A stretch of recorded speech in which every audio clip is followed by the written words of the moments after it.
armed conflict between U.S. states. A quite entertaining concept to many nowadays. However, there was quite a real issue throughout the history of the United States of these things popping up. For instance, we have several examples in the forms of the Toledo War, the Walton War, the Red River Bridge War, the Pennamite-Yankee War, as well as the topic I want to discuss today, the Honey War. And many people are probably asking, what am I talking about here? Well, the Honey War was a border dispute between the states of Missouri and Iowa. Now, why would there be a conflict between these two states, you might be asking?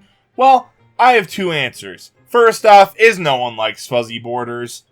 And second is the fact that Iowa and Missouri didn't really get along, and still don't for that matter. However, both states have gone on to find new rivals in the forms of Nebraska and Kansas, because we all know those are godless lands. Anyway, our story begins in 1816 with a man named John Sullivan, who is tasked with surveying the border between what was at the time Missouri Territory and Michigan Territory. However, fun fact, Sullivan's survey kinda sucked, because he said that the border would start at where the Des Moines River and Mississippi met. Then it would go up the Des Moines until it hit the rapids of the Des Moines River, and then it would go west until it met the Missouri River. Sounds pretty good, right? Yeah, it wasn't pretty good, because Sullivan obviously forgot the part that a river can have several rapids. And this little tiny error is what caused the problem, because both Missouri and Iowa figured this part out pretty quickly and decided to claim each other's side of the Sullivan line. Any of you think that's the worst part of the story? Well, you'd be wrong, because it's about to get rapidly out of control.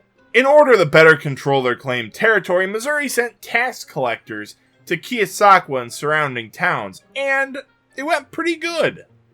If you consider good being chased out of town by pitchfork-wielding mobs. So, in response, the tax collectors went, honey's close enough to legal tender, right? So they chopped down a tree containing beehives to collect the honey in lieu of taxes, destroying some happy insect households and giving the conflict its name. Now, after that, you'd expect Missouri wouldn't give it a second try, right? Well, fun fact, they tried it again for a second time. This time, they sent a sheriff into the disputed territory, and unsurprisingly, it didn't go so well for him. However, instead of being chased out by an angry mob, this time, he was thrown in jail. Frustrated that their attempts had failed, Missouri decided that armed military conflict was the only solution. So, in 1839, Missouri sent out a division of their state militia to deal with the Iowans. Iowa saw this and promptly panicked.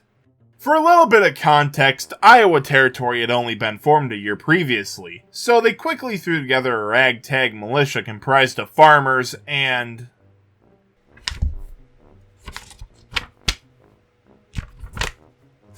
Yep, just farmers. However, before the two forces could come to blows, both governors realized how bad the situation had actually gotten and asked the federal government to arbitrate the dispute. And realizing Sullivan's mistake that caused this whole thing, the federal government issued a new survey, which was officially put in place as the new border between the states in 1846, bringing our long story to a close. And now no conflict would break out between these states for the rest of time. Well, I mean, except for that time like 15 years after this. But I mean, that couldn't have been that bad, right? Oh.